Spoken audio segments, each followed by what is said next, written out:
Bonjour à tous. Alors, l'étude que je vais vous présenter, elle porte sur l'évolution de l'attente l'attente cognitive associée à la myofasciite à macrophage dans une étude intra- et interprofil. Donc, nous sommes partis d'une étude qui a été réalisée par Passeri et collaborateurs en 2011, comme il a été présenté tout à l'heure par M. Aoun Sebati. Donc, cette étude elle a été effectuée sur 30 patients atteints de myofasciite. Le principe de l'étude était d'observer l'évolution des patients du point de vue de la symptomatologie cognitive, avec une atteinte cognitive qui était relativement stable dans le temps, non corrélée au niveau de douleur, de fatigue et de dépression, et qui était variable d'un patient à un autre. C'est-à-dire que certains patients ont présenté un profil qui était plutôt avec des troubles des fonctions exécutives et attentionnelles isolées, d'autres plus largement sur les atteintes mnésiques et moins sur les fonctions exécutives, mais ils n'avaient pas encore cette idée de multiprofil. Donc, au regard de cet article-là, une réévaluation des troubles neurocognitifs a mis en évidence 4 profils de fonctionnement cognitif sur une population de patients élargie, donc à savoir une absence de troubles cognitifs significatifs, des troubles cognitifs d'allure sous-cortico-frontale, une présence de troubles mnésiques d'allure hippocampique et une présence d'une attention auditive unilatérale gauche. Donc, cette étude a mis en évidence que les profils des patients pouvaient être relativement hétérogènes.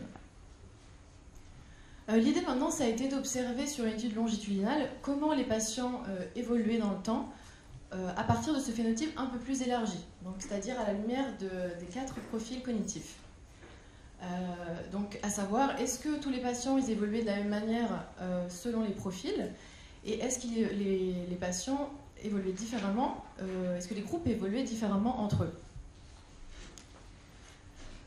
Donc l'étude a été effectuée avec 57 patients évalués au sein du service de neurologie du professeur Bachou-Lévy, avec 2 évaluations neuropsychologiques à environ 36 mois d'intervalle en moyenne. Donc là, on était sur en moyenne à 3 ans, alors que la première étude de Passeri était en moyenne à 1 an. Le groupe total se composait de 57 patients, donc comme je viens de le dire, avec 17 hommes, 40 femmes. La moyenne d'âge était de 45 ans à la première évaluation, 48 ans à la deuxième évaluation, et les niveaux socioculturels de 3 à 7 étaient représentés. Donc voici le classement des patients en fonction des profils. Nous avions 20 patients qui faisaient partie d'un profil que l'on appelle subsymptomatique, 15 patients sous-cortico-frontales, 14 patients papésiens et 8 patients extinction auditive. Donc les différents tests du protocole ont permis d'évaluer les fonctions exécutives et les capacités attentionnelles, les mémoires à court et à long terme, les fonctions instrumentales, la douleur, la fatigue et la dépression, ainsi que la connexion interhémisphérique. Donc sur l'ensemble de la population, les résultats préliminaires ont montré qu'il y avait un effet de la durée d'évolution de la maladie sur le test des barrages, donc sur l'attention sélective visuelle. Donc je rappelle que le delta âge, nous avons mesuré cet effet à partir du delta, le delta âge représentant la différence entre l'âge au bilan 1 et l'âge au bilan 2. Donc cet effet était négatif, comme le montrent les courbes de tendance. Donc c'est-à-dire que plus l'écart entre les 2 bilans augmentait et plus les performances en attention visuelle ont diminué. En revanche, il y avait une évolution du niveau de douleur et de fatigue-dépression qui était positive, donc l'amélioration était significative entre le bilan 1 et le bilan 2. L'évolution du niveau de fatigue ne figure pas puisque la quantité de données que nous avions n'était pas suffisante pour être statistiquement recevable. Donc sur l'ensemble des populations, les résultats préliminaires ont montré que plus la durée de l'évolution de la maladie était grande et plus les troubles attentionnels en entrée visuelle s'accentuaient et qu'ils n'étaient pas corrélés au niveau de douleur et de dépression. Donc maintenant, nous allons voir les évolutions au sein d'un même profil, groupe par groupe. Le premier profil subsymptomatique se composait de 7 hommes et 13 femmes, une moyenne d'âge de 46 ans en temps 1 T1, 50 ans en temps 2 T2, avec une moyenne de 3,6 ans d'écart entre leurs évaluations, et les niveaux socioculturels de 3 à 7 étaient représentés. Donc pour mesurer pour l'analyse intraprofil, nous avons utilisé les scores Z. Donc c'est-à-dire que les scores des patients ont été convertis en notes Z par rapport au groupe témoin de référence.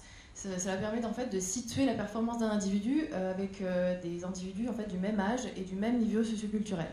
Donc ce qu'il faut retenir, c'est qu'un score inférieur à 1,65 est considéré comme pathologique. Et nous avons les différences de performance entre le bilan 1 en bleu et le bilan 2 en jaune. Donc ici, nous pouvons voir qu'il y a une amélioration significative des erreurs au TMT B-A et au STROOP, autant au STROOP, ce qui signifie qu'il y avait une amélioration significative de la flexibilité mentale et de l'inhibition cognitive chez les patients subsymptomatiques. En revanche, nous pouvons voir qu'il n'y a pas d'évolution significative pour le test discriminant qui est celui des barrages. Néanmoins, nous pouvons quand même constater qu'il y a une tendance à stagner, une stagnation, voire même une aggravation de la tension sélective visuelle. Donc le profil 2 se composait d'un homme et 14 femmes, moyenne d'âge 47 ans en T1 et 49 ans en T2, une moyenne de 3 ans d'écart entre leurs évaluations, et les niveaux socioculturels de 3 à 7 étaient représentés. Donc dans ce profil-là, les fonctions exécutives restaient relativement stables et il n'y avait pas de dégradation des capacités mnésiques. En revanche, on peut voir qu'il y a une dégradation significative du test des barrages, donc du test de l'attention sélective visuelle, de manière significative sur le barrage 1 et 2, de manière non significative sur le barrage 3, mais il y a quand même une tendance à l'aggravation. Donc on est plutôt focalisé sur une dégradation sur ce test-là, dans ce profil. Le groupe papésien se composait de 6 hommes et de 8 femmes, moyenne d'âge 42 ans en T1 et 44 ans en T2, une moyenne de 3 ans d'intervalle entre leurs évaluations et les niveaux socioculturels de 3 à 7 étaient représentés. Donc ici, les fonctions exécutives étaient relativement stables, encore une fois. En revanche, nous pouvons voir qu'il y a une amélioration significative dans la visoconstruction qui s'accompagne d'une amélioration significative dans le stockage en modalité visuelle. Donc ce qui indique comme quoi finalement les capacités, les performances mnésiques sont relativement dépendantes de l'encodage. L'encodage étant la manière dont on traite l'information, dont on la prend en compte et dont va dépendre directement la qualité du stockage et la facilité à récupérer la trace mnésique. Donc ces résultats préliminaires, ils ont tendance à valider l'hypothèse selon laquelle il y aurait un dysfonctionnement de la mémoire à long terme en modalité visuelle et nous suggèrent plutôt de nous intéresser à la modalité verbale. Et d'autre part, on peut constater qu'il y avait au rappel total 1, 2 et 3, donc qui correspond au stockage en modalité visuelle, une tendance à l'aggravation, donc une tendance qui était à surveiller mais qui était non significative. Et ce qui est plutôt rassurant, c'est qu'au rappel total différé, qui est plutôt un indicateur typique dans la myofasciite, il n'y avait pas de dégradation massive. Le dernier profil, le profil 4, se composait de 3 hommes et de 5 femmes, une moyenne d'âge de 42 ans en T1 et de 45 ans en T2, une moyenne de 3 ans entre leurs évaluations, et les niveaux socioculturels de 4 à 7 étaient représentés.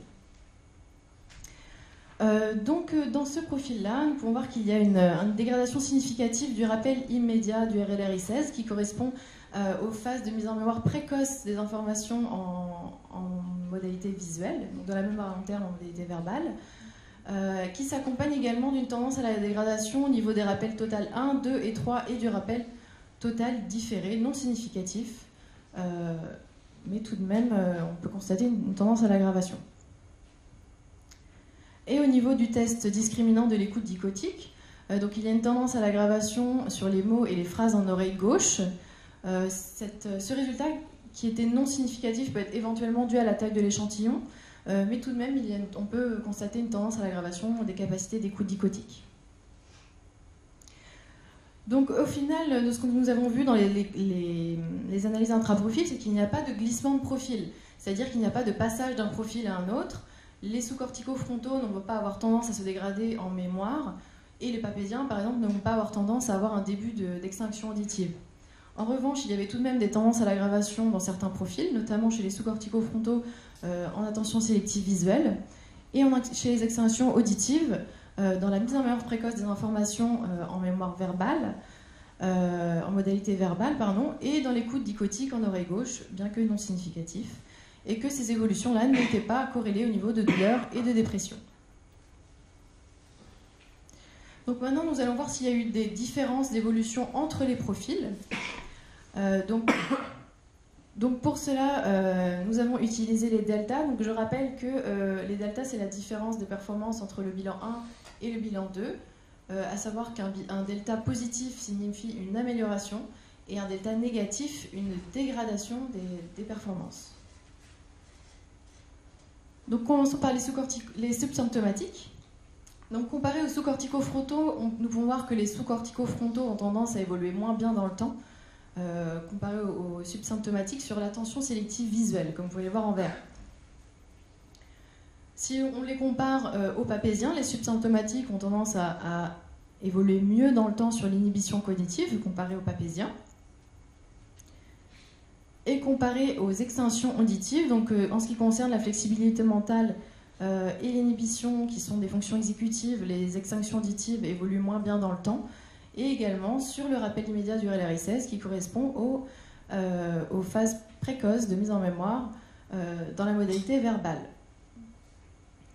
Maintenant, quand on compare les sous-corticofrontaux aux papésiens, les sous-corticofrontaux ont tendance à moins bien évoluer sur le test des barrages, donc sur l'attention sélective visuelle, alors que les papésiens ont tendance à moins bien évoluer sur le stockage en modalité verbale, qui peut être néanmoins qu'une tendance puisqu'il y a un seul rappel sur les trois qui est ressorti significatif. Les sous-corticofrontaux comparés aux extinctions auditives, on voit qu'encore une fois, ils évoluent moins bien, ils ont une évolution moins favorable dans le temps au niveau de l'attention sélective visuelle, et les extinctions auditives ont tendance à moins bien évoluer, enfin évoluent moins bien puisque ces résultats sont significatifs, sur les premières phases de stockage en mémoire épisodique verbale. Et enfin, les papésiens comparés aux extinctions auditives. Donc, les papésiens évoluent mieux sur la figure de Ré de mémoire, donc qui est en lien notamment avec l'amélioration de l'encodage. Et les extinctions auditives évoluent encore une fois moins bien sur le rappel immédiat du RLRI-16, donc dans le stockage précoce des informations en modalité verbale.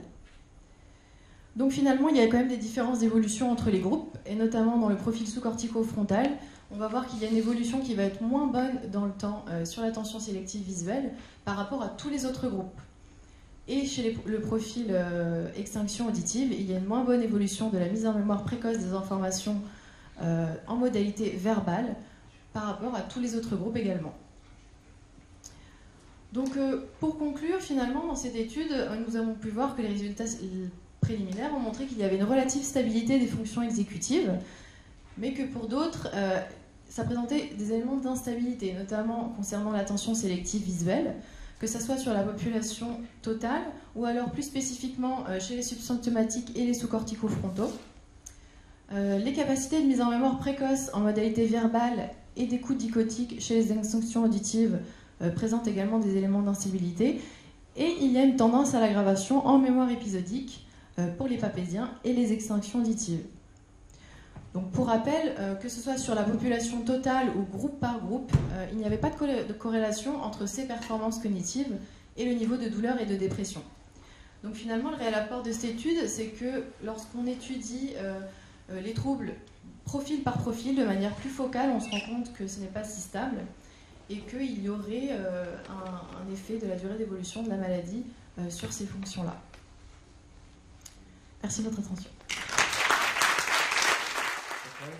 Si on peut simplifier, est-ce qu'on peut considérer quand même qu'on a une stabilité de l'atteinte cognitive avec le temps? Alors ça va dépendre du coup des fonctions qui vont se montrer plutôt stables dans le temps, notamment les fonctions exécutives. Et après, en fonction des groupes, il y a des fonctions qui vont moins bien évoluer dans le temps. Il y a tout de même des tendances à l'aggravation. Bon, alors c'est des résultats, je rappelle, préliminaires. Donc, oui, bien sûr. Enfin, c'est quand même une cohorte... Oui, mais il y a des tendances quand même dans certains groupes qui vont différer de d'autres groupes, qui vont évoluer moins bien. Et au sein même de chaque groupe, il y a aussi des tendances à l'aggravation. D'accord. Notamment en ce qui concerne, comme je dis, l'attention visuelle. Parce que globalement, le résultat, moi je le trouve assez intéressant parce qu'il corrobore vraiment l'impression clinique qu'on a, c'est-à-dire que pour ce qui sont d'aspects, par exemple, de douleur, on a plutôt une amélioration au fil du temps, alors que ce qui reste, c'était l'impression, c'était vraiment les troubles cognitifs qui restent avec le temps. Et s'ils ont... Et l'idée que j'avais, c'était, on avait plutôt l'idée qu'ils étaient stables, donc c'est peut-être une question qu'il faut réévaluer. C'est quand même pas très évolutif sur ce que vous montrez, mais il y a des éléments quand même d'altération. Alors en fait, oui, sur les tests discriminants, c'est-à-dire qu'en fait, ils vont rester quand même dans leur profil. C'est-à-dire qu'ils vont pas. C'est ça, ils ne changent pas de profil. Voilà, ils vont pas changer de Ce profil. qui est quand même un Voilà, point donc important. il n'y avait pas d'évolution majeure. Et il n'y a pas, par exemple, d'apparition d'atteinte des fonctions instrumentales, des praxis, etc. Ce qui est aussi un élément très important par rapport à l'évolution qu'on peut penser de la maladie. Maître Gélu. Juste une question. Moi, je ne peux pas lui donner le micro. Non. Pas de souci. À partir de quel temps vous avez identifié les cohortes? Si N0, c'est la biopsie, à partir de N... Apparemment, dans les lieux qu'on peut voir, moi j'ai la chance de ne pas être malade, rapidement les symptômes s'installent. Et à partir de quand vous allez dire Monsieur A est dans la cohorte des corticos, etc. Parce que on voit qu'ils ne changent pas de... Enfin, heureusement, pas mais ils ne changent pas de groupe. On voit cependant que les groupes les plus atteints sont ceux qui sont les plus instables, ce que je comprends.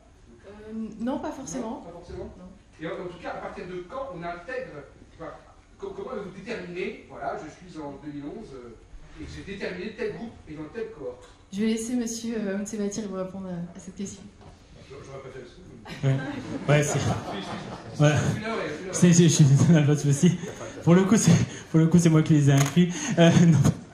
En fait, on a pris les résultats des bilans, on a pris les bilans, les derniers bilans réalisés, donc ceux de 2016-2017, et on est remonté au bilan d'avant. C'est-à-dire qu'en fait, on a fait forcément qu'on n'a pas pu prendre les bilans inauguraux, sachant que quand on reçoit les patients, on n'a pas toujours, on les a pas toujours au même moment. C'est-à-dire qu'on a des patients qui ont vaqué de service en service pendant 15 ans avec une errance diagnostique extrêmement longue, et d'autres patients qui nous viennent avec un diagnostic qui survient quelques mois après les premiers symptômes. Donc c'est extrêmement difficile à situer. Selon nous, ce qu'on voulait voir, c'est si en 3 ans, on a des symptômes qui bougent en identifiant profil par profil, c'est-à-dire que les patients, ce que ça nous a montré finalement, et ce qui nous a donné raison, c'est que vous prenez, pour une évolution, vous prenez un patient à un autre patient, il va de toute façon répondre au même profil que vous l'évaluez en 2017 ou en 2011, en 2012 ou en 2005. C'est-à-dire qu'il restera dans le même profil, c'est ce que nous a montré l'étude, mais qu'on peut avoir potentiellement pour le symptôme qui l'inclut dans un profil, une évolution qui peut être positive ou négative.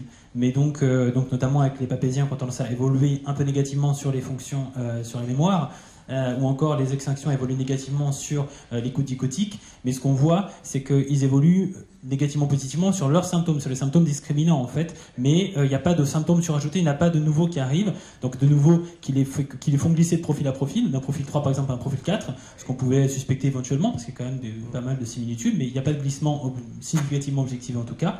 Et surtout, il n'y a pas d'atteinte nouvelle qui peut signer une dégradation type neurodégénérative. Par exemple, il n'y a pas d'atteinte des fonctions instrumentales, pas d'atteinte sur d'autres fonctions qui peuvent être sensiblement touchées dans le cas d'une évolution neurodégénérative.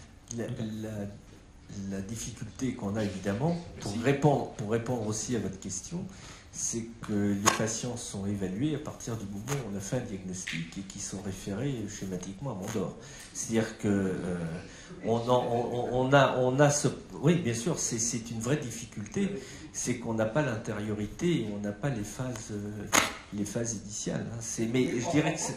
Oui. Ça interroge sur l'installation, comme si le fait que quand les choses se révèlent, elles sont presque acquises. Oui. Bien malheureusement. Oui. Après, elles peuvent être évaluées, prises en charge, mais elles le sont. Et après, dans la recherche, et ce sont ce qu'on nous oppose quand on commence à discuter avec des gens qui ne sont pas avec des esprits un peu moins ouverts que d'autres, pourquoi le A est à ce niveau d'atteinte et pourquoi le B est à ce niveau d'atteinte alors que vous évoquez une pathologie semblable.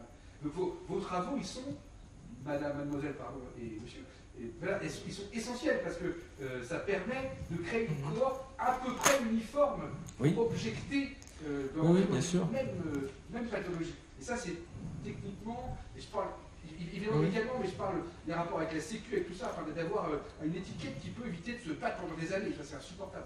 Voilà. Oui, mais cette cohorte-là, c'est très très intéressant. Mais vous avez raison, effectivement, le travail est vraiment très intéressant. D'ailleurs, je remercie beaucoup Laura qui a fait un très beau travail parce que on vous présente des petits schémas comme ça, bien lisibles, mais il faut voir la masse de données que ça représente. L'analyse de ça, c'est quand même un très gros travail.